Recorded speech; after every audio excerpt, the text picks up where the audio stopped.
Hi and hello there mga babes! At yun nga, wala tayong gender dito, babae, lalaki, LGBT, lahat tayo welcome, no? So just take only what resonates. And now, atin na nga alamin, no, ngayon ang energy, no, na kumukonek sa inyo right now, no? So you can set your intentions, no, kung meron kayong specific person on your mind, pero yung iba kung wala, no, let's see, no, kung mahagip natin ang energies, no, ninyo dito na kung ito yung pinakakumakapit, no, na parang linta sa inyong energy, no? Basta just take only what resonates, guys. At kung hindi nyo pa knows, meron pa po tayong other channel. Link is down below sa ating description box. Araw-araw nag-upload din tayo doon ng collective readings for all signs. Kaya naman, just take only what resonates, okay? At syempre, no, timeless tayo dito, okay? But we're gonna more likely pick up, no, yung energies now, no? Like, ngayon na, no? So, Archangel Michael, thank you so much, angel guides, para sa palagian ninyong presence sa reading ni Collective. Let's see. Sino ba ito na kumokonek sa kanya? Very strongly. Can you please show me what is this person's thoughts, whatever it is that is in his or her mind right now about Collective?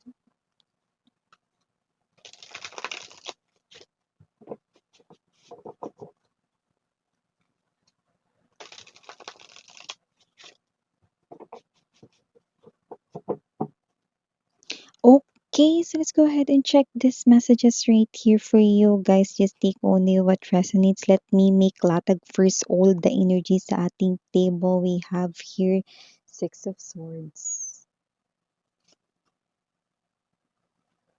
Ace of Wands, Six of Pentacles, Seven of Pentacles, Eight of Cups, Death energy, Ace of Cups, Five of Wands, Page of Cups, Page of Wands. Could be dealing here with someone younger than you but doesn't have to be. Parang hindi yun yung pinaka-message. Immature. Yan, no? We have here the Queen of Cups, bottom of the deck, Ace of Swords. Okay? Empress. I love it because your energy is the Empress energy. Okay? Together with the Queen of Cups. Perfect combination. You're listening to your intuition more and you're more matured dito. And I think you know what you're doing. Yan na medyo maalog yung mesa natin mga babes, no? Kasi nag-reading tayo ngayon sa loob ng bus. Uy, naniwala siya, no? Baka yung guys, no? Yan, hindi na kasi pantay ngayon yung pwesto natin, no? Kasi dilipat tong mesa ko na to, no? So, kung saan tayo pwede, dun tayo. So, yun nga, no, mga babes, no? Alam mo, bagay na bagay talaga dito yung awitin na, do you know where you're going to? Do you know? Yan o, bagay na bagay itong kanta na ito para dito sa energy na ito na mukhang hindi niya alam kung saan siya rito papunta. Yung energy niya rito mga babes, yung parang nalingat lang kayo saglit eh. Alam mo yung iba kasi mga babes, no, 'di ba? Pag naliligaw, baliktarin daw yung damit, 'di ba? Dito kasi mga 'di ba sabi ng matatanda 'pag naliligaw baliktarin yung damit para mahanap yung pupuntahan, 'di ba? Pero dito parang kahit baliktarin yung damit niya, eh, 'no, alam mo yung energy, okey, wala, ano, walang mangyayari, 'no? Kung sino man 'tong energy na 'to na may sapalos 'to, eh. Kasi 'di ba, kasi naman 'tong energy na 'to malingat lang talaga siya rito mga babes na yun. Parang alam mo yung energy na naggo-grocery ka 'no, tapos siya yung taga-tulak nung cart 'no. Ikaw 'to na nandun ka na sa cashier nagbabayad ka na, okey. Hahanapin mo yung partner mo 'no, "O pakalagay mo na dito yung pakwan para masama na yan dito sa ano babayaran 'no." Ta's paglingon mong gano'n wala siya. Nakita mo may kausap siyang iba, yan 'no, or nagse-cellphone siya tapos pangiti-ngiti, papatawa-tawa 'no, yan. Kalokohan niya. Yan, nakikita natin dito, Five of Wands energy, Ace of Wands na itong partner mo na 'to maraming pinagbibigyan 'no ng time. Yan 'no, nalingat lang kayo saglit dito, oh, yan 'no. parang yung energy 'no, parang yung palabas naalala ko tuloy yung palabas ni Beauty 'no, tsaka ni ano, ni Bong Revilla ni "Tulome!" 'Di ba? Laging nakasigaw si Beauty dun 'no. Eh, ito mga babes 'no, alam niyo 'no, kahit sumigaw pa kayo at the top of your lungs, mukhang yung inyo ritong partner or kung sino 'tong person ninyo 'no, masyado siya ritong flirty 'no. So, parang may energy siya rito na marami siya ritong ka-casual flings, may mga kausap rin siya rito 'no, sa social media 'no, yeah, kahit sa personal 'no. Parang may energy siya rito na parang lalapit siya, makikipagkilala siya dun 'no, 'pag natitipuhan niya ganyan 'no. So, may gano'n siyang klase ng energy, flirty itong person mo na 'to 'no, and at the same time, nakikita ko 'no, na ito yung ayaw mo 'no, sa lahat ng ugali niya. Okey naman siya Miss yan, eh, kaya lang parang may nafi-feel talaga akong kakaiba sa kanya 'pag nakikipag-usap siya sa iba, yan 'no. Dati kasi na minsan nahuli ko na rin siya, eh, 'no, na meron siya ritong kausap, yan 'no, excited siya rito, yan 'no, yan.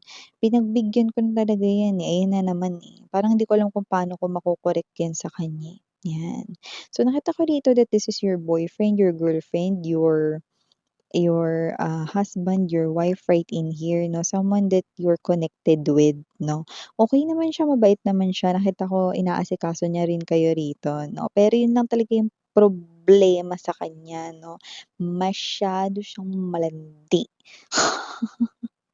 Malandutay siya, 'yan 'no. So, may gano'ng klase ng energy 'no. So, nakikita ko dito na of course hindi 'yun tama sa loob ng isang relationship lalo na kung kayo ay couple, 'di ba? At lalong-lalo na kung kayo ay kasal na, 'di ba? So, hindi magandang may iba pang kinakausap rito, 'di ba? Kasi kung titingnan mo yung sitwasyon hindi naman din talaga maganda 'no. 'Pag binaliktad mo 'yun na magugustuhan niya rin ba kung may kakausapin kang iba, 'di ba?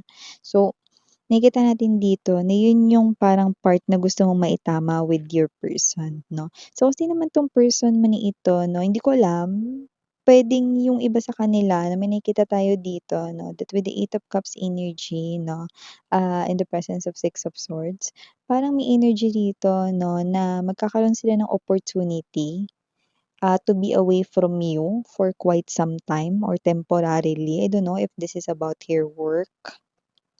Okey. So, nag-aalala ka rito 'no, na baka itong person na 'to ay may gawin siya ritong milagro habang siya ay malayo 'no. Puwedeng madedestino siya sa ibang lugar pansamantala because of work or baka siya ay magtatrabaho sa ibang bansa 'no, ng ilang taon, okey. Business contract puwede rin, okey, or work, career, itong nakikita natin dito 'no. So, nag-aalala kayo dito na baka pagbalik niya rito 'no, biglang madagdagan yung anak niyo. Or bigla siya rito 'no, na maipakilala na meron na siyang bago, 'yan 'no. 'Yun yung kinababahala ninyo. Pero alam mo, hindi ko maintindihan 'no, pero kung sino 'tong energy na 'to, yeah, LDR, yung iba sa inyo LDR na kayo ngayon, pero yung iba magiging LDR pa lang kayo 'no. Ang hindi ko maintindihan sa kanya rito, nakikipag-usap siya sa iba.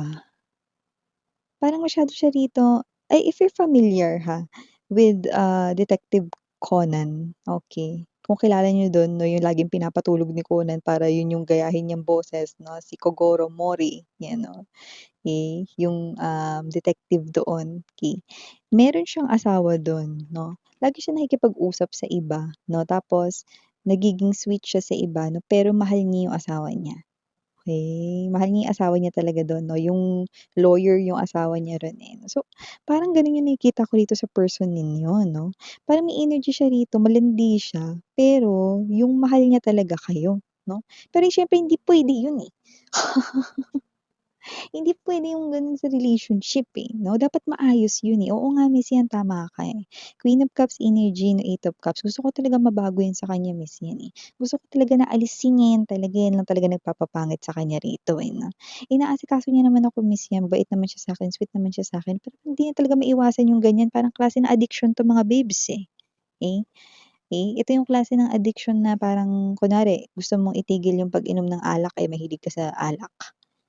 Nagkakaroon siyempre dun ng parang, um, struggle, 'di ba? Kasi hindi mo naman agad-agad maaalis yun 'no. Yung iba example lang 'to okey, 'di ba dun sa mga chain smokers, 'pag pinatigil mo sila na 'wag manigarilyo, hindi nila yun kaagad magagawa. okey? It will definitely took time, 'no?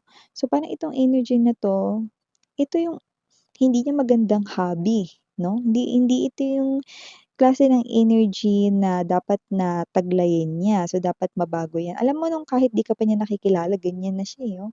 Nung mga kabataan days, nung mga nag-aaral days pa lang siya 'no, or basta nung bata pa siya ganyan na siya 'no, masyado siyang friendly 'no, to the point na mga babes yung pagka-friendly niya, flirty. Kaya possible nung bago ka nito makilala 'no, ang dami niyang ka-fling 'no, ang dami niyang ka-summer fling 'no. But this person here loves you. Ayan 'no, ikaw yung nag-iisang reyna, ikaw yung nag-iisang hari 'no. Parang may energy siya ditong ikaw yung walang papalit sa'yo, eh. Ikaw at ikaw pa rin yung uuwian, ikaw at ikaw pa rin talaga yung pinaka number one 'no. Pero siyempre hindi natin gusto yung may number one 'no, hindi natin gusto yung may number two, three, four, five. At kung ilan pang number 'yan, of course, 'di ba? So, ito yung bagay na alam mo na, naku, tama ka talaga miss 'yan, 'yan talaga yung gusto kong maitama rito 'no. Pero siyempre mga babes 'no, okey, kung sino man 'tong person niyo na ito, okey, now that you know his or her feelings 'no, nakakaloka yung nakuha natin na medyo talagang nagbigay sa'kin ng confusion yun, pero nakita ko dito ng malinaw, ikaw talaga yung mahal niya rito. Pero siyempre, 'di ba, kung talagang love ka niya, itigil niya dapat ito 'no, dapat talagang magawan niya ito ng paraan 'no. Pero alam mo, to be honest, nakita ko rito 'no, na itong person na 'to 'no, is someone right here na sinubukan niya talaga ito 'no. Na na 'wag gawin, okey?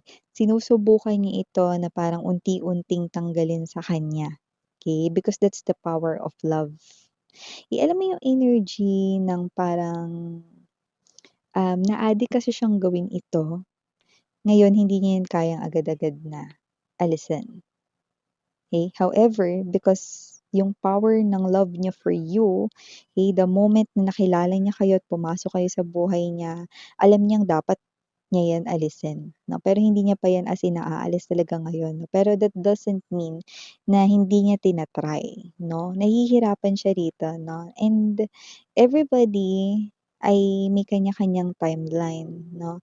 So, even though this person here is nakikita mo siyang ganyan 'no, sometimes nahuhuli mo siyang ganyan, sometimes ano 'no, I don't know 'no, this person here loves you. And that's for real 'no, that's for real. The card is telling me 'no, mahal mahal niya kayo 'no, but you know, this person here is still struggling 'no. Maybe you want to help this person here, maybe you want to guide this person here because gusto niya rin talaga magbago dito, you know. And that's the truth, definitely, the Ace of Swords, the espada right in here, okay? Kasi alam niya hindi 'to maganda, okay? So, gusto niya itong tapusin. Look at that, see? The sword is definitely, aligning the death energy. So, I do see that this person really want to create this kind of change, no? And yeah, okay, you're in this together. Help your partner, no? So, kaya niyo 'yan 'no, pag-usapan niyo ito 'no, and you know, with some kind of strategies right in here, kung ano man 'tong conflict na ito, okay, puwede 'yan mag-end 'no. You know, your person here loves you, okay, but you know, kailangan niya dito ng rehabilitation, okay, at hindi 'yun yung institution talaga na pupupuntahin niyo siya do'n, like no. Yung rehabilitation 'no, na kasama niya kayo. Okay, alam mo na, paunti-unti magagawan niyo 'to ng paraan. Okay, so gano'ng klase ng energy, okay. Alam mo itong partner mo na 'to, marami siyang kausap pero wala siyang siniseryoso diyan. At nakita ko rin dito 'no, na may mga times na, 'pag sinasabi nung isang kausap niya 'no, na magkita sila, marami siyang excuses na sinasabi. Eh, not because kasi mahuhuli mo siya 'no, but because pinipigilan yung sarili niya. See, sabi ko sa inyo naggagawa siya ng paraan, eh, okey? Kasi gusto niyang tanggalin yan. You know your person here needs rehabilitation 'no, ninyo. Okay, work on this because I'm seeing na kaya niyo itong malampasan at magawan talaga ng paraan. Totally. Okay? So I don't know na what's really going on right here. I just, got confused, no? But ang linaw, no? This person here loves you, no? And yeah, no? Yeah, we just heard that song, no? I don't wanna live without you.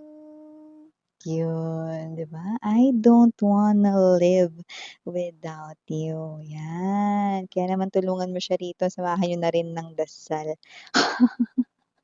So yeah, for the initials right here, yes, we do have. Can we begin now? Stating these initials. Okay, we have here letter N.